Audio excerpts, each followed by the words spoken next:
If you've tried buying a house lately, you probably feel like the market is less of an economy and, well, more like an actual crime scene.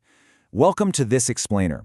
Today, we're going to unpack a massive demographic shift using a really fascinating new paper published by Evidence Press. It's called Stocks Are Not Flows, an identification audit of investor pressure and tenure change in England. It tackles one of the most hotly debated economic topics out there right now, the housing market.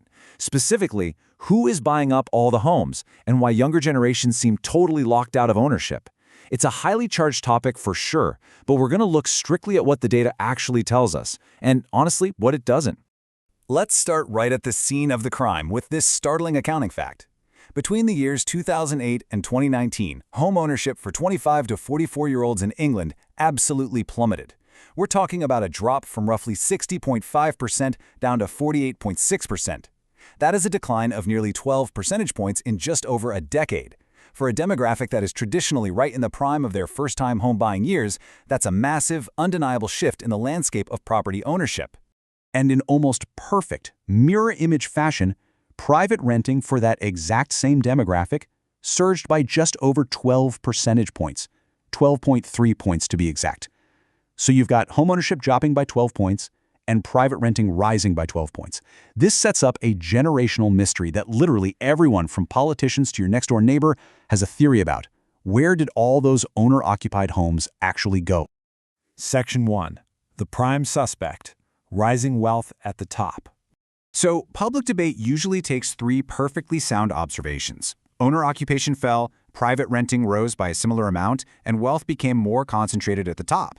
And then it neatly weaves them together into a single, straightforward causal story. The conclusion: better resourced buyers basically accumulated property as a financial asset, effectively pushing average households out of the market. I mean, it's a compelling story, right? But here is the multi-million-dollar question. Does the aggregate data actually prove this? Now, this narrative might be partially true. The researchers aren't denying the possibility. But as we'll see in this explainer, we really have to ask if these specific numbers actually prove that wealthy investors definitively caused this massive shift. Section 2. Stocks versus flows. To understand why the evidence currently being thrown around in public debate is entirely circumstantial, we have to grasp this core concept. A stock is a static snapshot of a system at a given time. Think of it like a Polaroid of the market at closing time. The data we just looked at, the total percentage of owners and the total percentage of renters, those are stocks.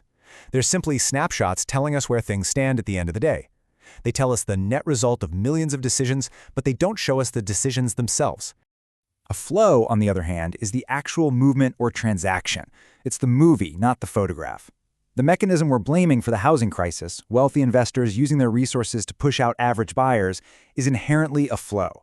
It represents specific individual transactions, like who bought a specific property, what that property was used for previously, and exactly where the buyer's funds came from. So here's the massive gap in our current housing debate. On one side, we have what the public data actually shows us: stocks, aggregate numbers, and tenure shares. On the other side, we have what we fundamentally need to prove the wealthy investor theory: flows, purchaser identities, property use conversions, and funding origins. We are literally trying to prove a flow theory using only stock data. You simply cannot connect them causally with the information we currently have. Section 3.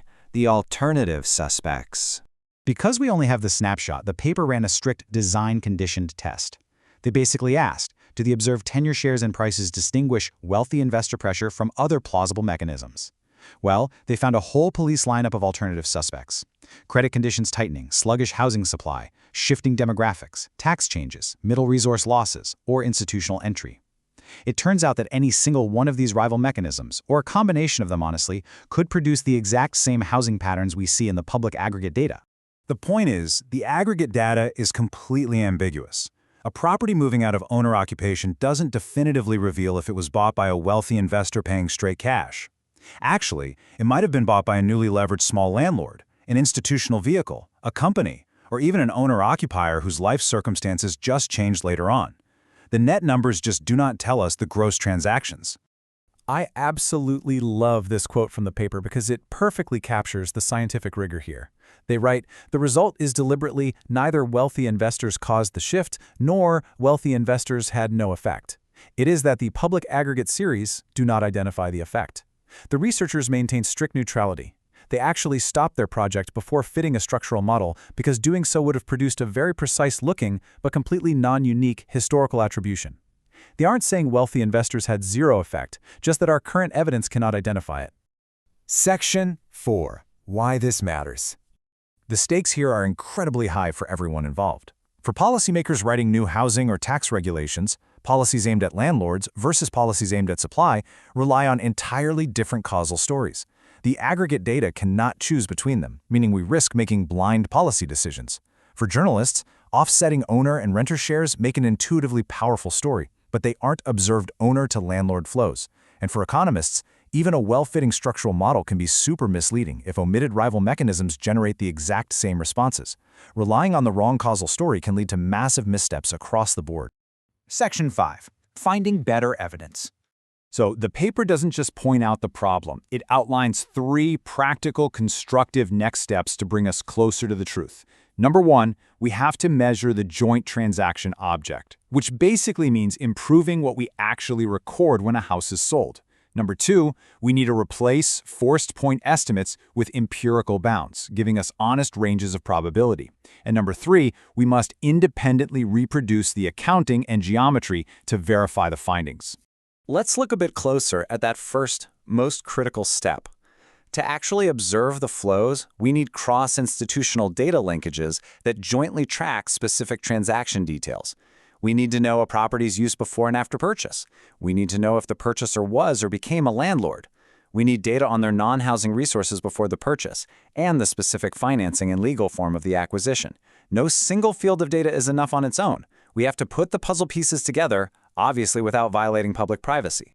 Ultimately, this explainer highlights a totally necessary paradigm shift. We need to change the burden of proof. Presenting a theory about wealthy investors driving the housing crisis with circumstantial evidence is perfectly fine as a hypothesis, but we shouldn't pretend it's a historical certainty measured by aggregate data. Unsupported causal attribution simply is no longer enough. Which leaves us with a pretty provocative thought to end on.